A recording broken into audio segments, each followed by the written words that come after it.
Welcome to the Deep Dive. Today we're looking into a case that might have slipped from the headlines for some, but really deserves our attention.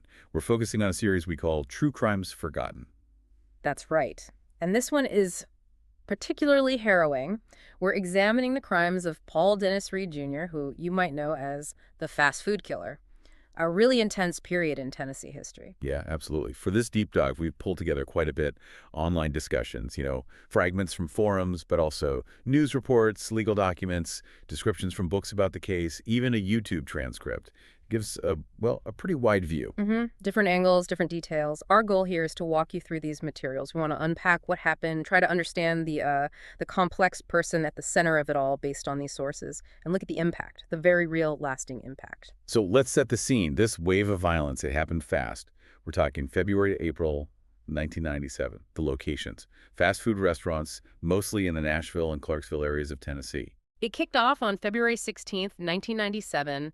The sources pinpoint the first incident at a Captain D's on Lebanon Road in Donelson, which is near Nashville. And the victims there were tragically young Sarah Jackson, just 16, and the manager, Steve Hampton, who was 25. And how he got in. It's disturbing. The accounts say he showed up before they opened, pretending he wanted to apply for a job. Right. Once inside, the sources state he robbed the place, then forced Sarah and Steve into the walk-in cooler. Yeah, and the details are brutal. He apparently made them lie face down and shot them execution style. Just awful. It was another employee who found them later, and a really key piece of evidence mentioned in multiple sources turned up nearby. Hampton's wallet, right. Discarded. And crucially, Reid's fingerprint was later lifted from a movie rental card inside it. A small detail, but wow, so important later. Hugely important. But the terror didn't stop there. Just over a month later, March 23rd, 1997, another attack. This time, a McDonald's, also on Lebanon Road, but in Hermitage. And again, multiple victims. Andrea Brown, 17, Ronald Santiago, 27, and Robert A. Sewell Jr., 23. But this time, there was a survivor, Jose Alfredo Ramirez Gonzalez. Yes. The pattern described in the sources was similar. Reid apparently waited until closing time, got inside when employees were taking out the trash, robbery, then forced them into a storeroom. Shot execution style, face down. Again? But the sources note something even more, horrifying happened with Jose Gonzalez. It seems Reid ran out of bullets, so he stabbed Jose 17 times. 17 times. It's almost unbelievable he survived that, and his survival was critical because he could later identify Reid. Absolutely. And there's a personal note in some of the source material. Someone mentioning one of the McDonald's victims was actually a high school classmate. Just brings it home, It really does. So the final incident in the spree, according to the timeline in the sources, was April 23rd, 1997. This one was in Clarksville at a Baskin-Robbins on Wilma Rudolph Boulevard. The victims here were Angela Holmes, 21, and Michelle Mace, 16. And the story here, pieced together from the sources, is that he somehow talked them into letting him in after closing. Yeah, persuaded them. Then he kidnapped them, drove them, 2 or 3 miles away to Dunbar Cave State Park. That's right.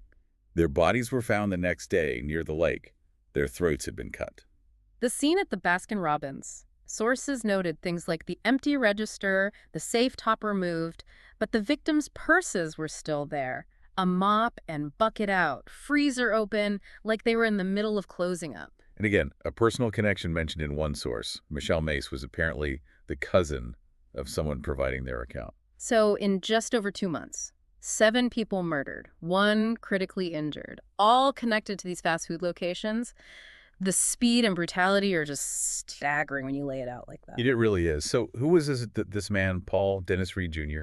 The sources tell us he was born November 12, 1957, in Richland Hills, Texas. And physically, the descriptions are pretty consistent across the board. Big guy, 6'4", built, often mentioned having a thick neck. Yeah, the online discussions we looked at had some pretty vivid comparisons. People saying he looked like a truck, a caveman. Yeah. Even a thumb with a face. I saw those. Simon Cowell, Gaston from Beauty and the Beast, some manga character named Yanagi.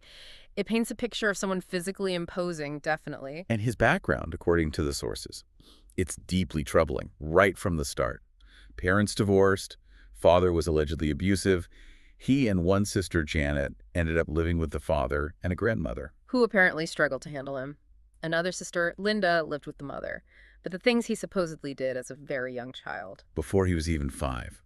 Stealing, putting tacks in his grandmother's soup, The sources mention him barricading her in her room and setting a fire.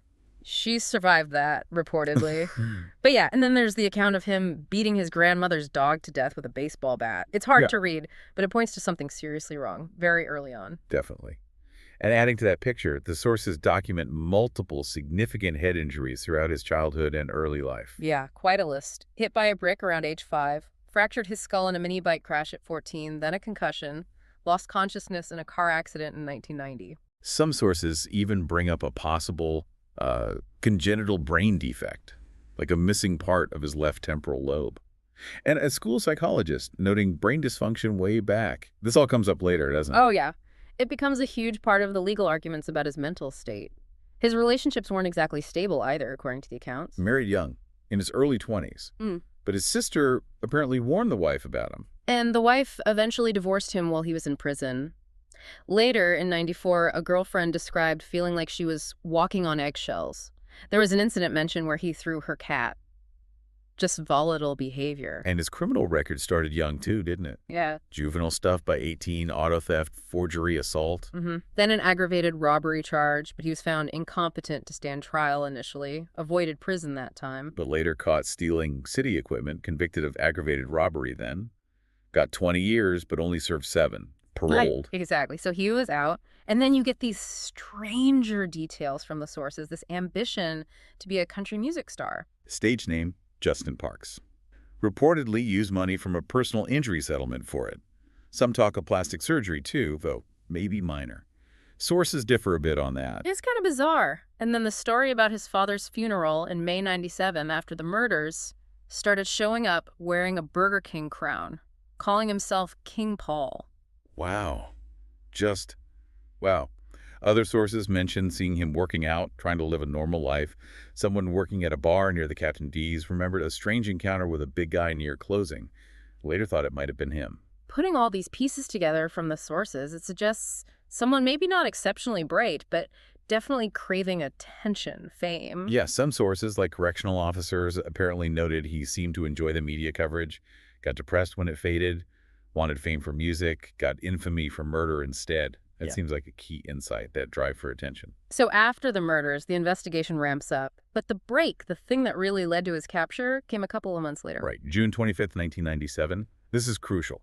He goes to the house of the Shoney's manager who had fired him. And get this, the firing happened the day before the very first murders at Captain D's. He was fired for throwing a dish. So he shows up at the manager's house, armed with a knife, tries to get in. But the screen door was locked.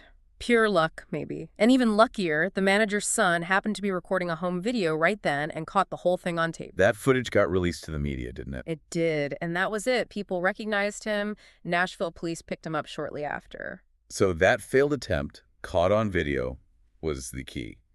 He was quickly pegged as the prime suspect for the whole string of murders. And that kicks off the legal process, which, as you can imagine, was long and incredibly complicated. The central issue really was his competency. He ended up facing multiple trials for the different incidents, right? And got death sentences in each. Yeah, 2 for Captain D's, 3 for McDonald's, 2 for Baskin-Robbins. Total of 7 death sentences handed down. But always hanging over it was this question of his mental state, his history of mental illness diagnoses, those brain injuries we mentioned, even being found incompetent years before in Texas. The defense really leaned into that. Their argument, based on the sources, was that he had significant brain damage, severe mental illness. They talked about delusions, like being watched by scientific technology. They pointed to some of his odd behavior in court too, didn't they? Like falling over or making a paper hat, arguing he wasn't fit for trial or deserved a lesser sentence. Exactly. But then the sources also mention times he seemed totally lucid, getting straight A's in community college courses before, writing a clear apology letter for courtroom behavior in another case. It's conflicting. And that's what the prosecution focused on, right? Those moments of rationality, plus the sheer cruelty and apparent planning involved in the crimes. They argued he was competent. And the courts ultimately agreed. The Tennessee Supreme Court upheld the finding that he was competent. The legal standard, basically, was whether he understood the proceedings and could assist his lawyers. They decided he met that standard, even with the evidence of impairment. It's interesting that even the experts cited in the sources couldn't seem to agree if his head trauma and mental illness caused the premeditated murders. Shows how tricky this stuff is. Absolutely. And his family got deeply involved. His sister Janet became a lawyer and filed appeals for him later. His other sister, Linda, filed next friend petitions, arguing he was too mentally ill to waive appeals or be executed. Which brings up the whole death penalty debate, also reflected in the sources. You see discussions online about the risk of executing the innocent. That 4% error rate figure gets mentioned. And the Max Safar case specifically. The guy in Texas convicted of murders Reid supposedly confessed to later. Safar died in prison protesting his innocence, and a survivor apparently identified Reid afterwards. It's a troubling side note. You also see mention of groups opposing executing anyone with severe mental illness. But then on the other side, you have victims' rights advocates quoted in the sources saying, look, he was competent when he committed the crimes, and he should be allowed to accept the sentence, waive appeals. And Reid himself seemed conflicted. Initially accepting execution, refusing appeals. Then his sister filing petitions anyway, which he sometimes resisted. Yeah, the sources paint a picture of him going back and forth. It just adds another layer of complexity to understanding his mindset. So what was the immediate fallout in the community? The sources mentioned some pretty concrete changes. Oh, yeah. Fast food places in the Nashville area started closing earlier. Police patrols around those restaurants increased noticeably. And there's that specific program in Mount Juliet, right? Employee card decals, so police could easily spot who belonged there late at night. Simple idea, but shows the level of fear at the time. But of course, the deepest impact was on the victims' families. The pain described in the sources is just immense. Understandably. Some specific reactions were noted, like Sarah Jackson's father feeling relief when Reid eventually died. And Andre Brown's father also expressing gladness Reid was dead, though maybe wishing the execution had happened instead of death by natural causes. That sentiment comes through too. And we mentioned the Max Safar connection, raising that lingering question about wrongful conviction in Texas. It's a shadow that hangs over the case, definitely mentioned in some discussions. As for Reid himself, he never faced execution. He died of natural causes, right. November 1st, 2013, in a Nashville hospital. Heart failure, pneumonia, respiratory issues mentioned in the reports. Yeah. So 7 death sentences, but ultimately nature took its course. For some families, as the sources suggest, this brought closure. For others, maybe disappointment that the legal sentence wasn't carried out. And it's worth noting, one source mentioned a book called When Nashville Bled, written with family approval, really focusing on telling the victims' stories, making sure they weren't forgotten in all of this. That's important, because this case, when you pull together all these threads from the sources, it's just incredibly complex, isn't it? You've got this horrific violence side by side with these serious claims of mental illness, brain damage, this deeply troubled past. And this long, difficult search for justice, for understanding, for the victims and their families, playing out over years. It really leaves you thinking, doesn't it? How does the system weigh those brutal, seemingly planned actions against the documented history of mental issues and trauma? It's a fundamental conflict. And what is the whole discussion around a case like this, the differing opinions, the legal battles, the community reaction? What does it tell us about how we, as a society, view crime, punishment, and maybe the root causes behind such terrible acts? Something to mull over. Definitely a lot to think about there. Well, that brings us to the end of this deep dive into the Paul Dennis Reid Jr. case, drawing on the materials we gathered.